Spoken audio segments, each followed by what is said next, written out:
করাপশনটা হচ্ছে।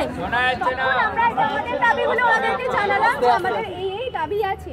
উনি বললেন উনি কিছু জেলা থেকে রিপোর্ট পেয়েছেন, কিন্তু কিছু জেলা থেকে রিপোর্ট পাননি।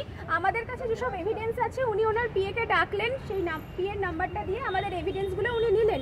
আর বললেন যারা যারা দেখেছে কোন কোন ইনস্টিটিউশনে করাপশন হয়েছে তাদের ইনস্টিটিউশনের নেম সমেত একটা লিখিত জমা দিতে, আমাদের যে কোনো একদিন এসে এর মধ্যে জমা দিয়ে যেতে উনি বললেন।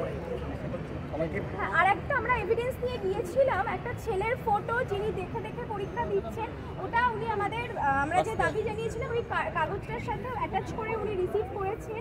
উনি বলেছেন যে আরও যে জেলা আছে সেই সমস্ত জেলা থেকে আরও তথ্য নিয়ে আর আমাদেরটা অবশ্যই উনি ইনভেস্টিগেট করে দেখবেন। তখন আমরা বললাম যে এটা করতে আপনার কত সময় লাগবে, আমরা কিভাবে এটা জানতে পারবো। উনি বললেন যে ওয়েবসাইটের মাধ্যমে আমরা এটা জানতে পারবো, কিন্তু আমরা ওনাকে টাইম জিজ্ঞাসা করায় আমরা কোনো ইতিবাচক উত্তর পাইনি ওনার কাছ থেকে। তখন আমরা ওনাকে বললাম যে আমরা আপনাকে এই ইনভেস্টিগেশন করার জন্য 1 মাস টাইম দিলাম। নিশ্চয়ই যেখানে কলকাতায় একটা বিল্ডিংয়ে আগুন লাগলে সারা ওয়েস্ট বেঙ্গলে সবাই জানতে পারে, এত বড় একটা করাপশন নিশ্চয়ই আপনারা 1 মাসের মধ্যে সমস্ত কিছু বুঝতে পারবেন।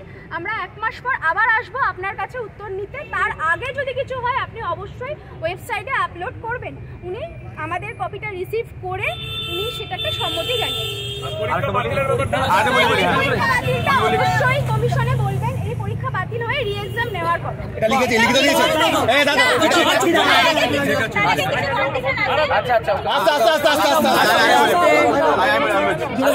আমি বলছি প্রথমত সব দাবিটা শুনলো, শোনার পর স্বীকারও করলো, এবং কিছু কিছু জেলা থেকে একদম লিখিত অভিযোগ এসছে কলকাতা নাকি অলরেডি 9 জন অ্যারেস্ট হয়ে গেছে এই দুর্নীতির সঙ্গে যুক্ত। আমি বলি যেহেতু ওরা বলছেন তার মানে এইটা পরিষ্কার হলো আমাদের কাছে যে হ্যাঁ দুর্নীতি হয়েছে, অন্তত এটা সঠিক, এইটা ওরা স্বীকার করেছে।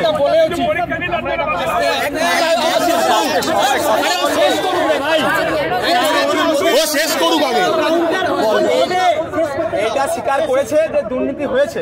কলকাতায় অলরেডি 9 জন 4টা না 6টা ডিস্ট্রিক্ট থেকে বললো যে রিপোর্ট এসএসসি ডিস্ট্রিক্ট বলছে, বাকি ডিস্ট্রিক্ট রিপোর্ট পাইনি। এবার আমি ওটা এখন খারাপও বলতে পারি না, ভালো বলতে পারি না, যেহেতু রিপোর্ট পাইনি।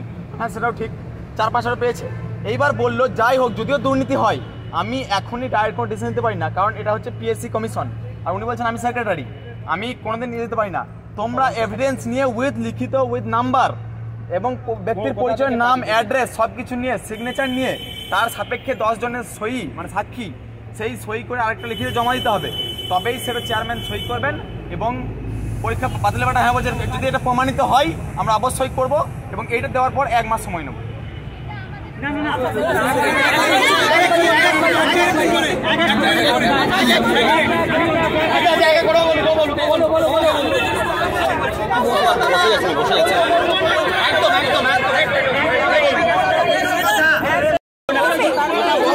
আমি বলছি তোমাদের 4 জন যারা গেছিলে তাদেরকে আর কিছু সবাইকে জানানো রয়েছে, যেগুলো বলা হয়েছে বলা হয়নি এখনো বলা হয়নি, এরকম কিছু আছে?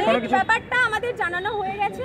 আমরা আর পরবর্তী এক্সামটা হ্যাঁ পুলিশ এর বললাম পিএসসি এর আমাদের দাবিগুলোকে উনি আর একটা যেটা সবচেয়ে ভালো জিনিস একটা পজিটিভ পয়েন্টই বলি, যেটা ভালো সুখবর দিয়েছে, পরবর্তী পিএসসি ক্লাসিক এক্সামটা পুরো কার্বন বেস হচ্ছে, এইটা আমাদের আশ্বাস দিয়েছে।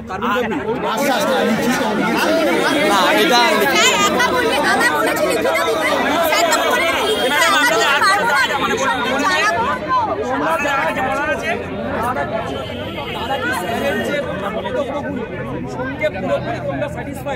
না আমরা সময় নিচ্ছি তো, সময় না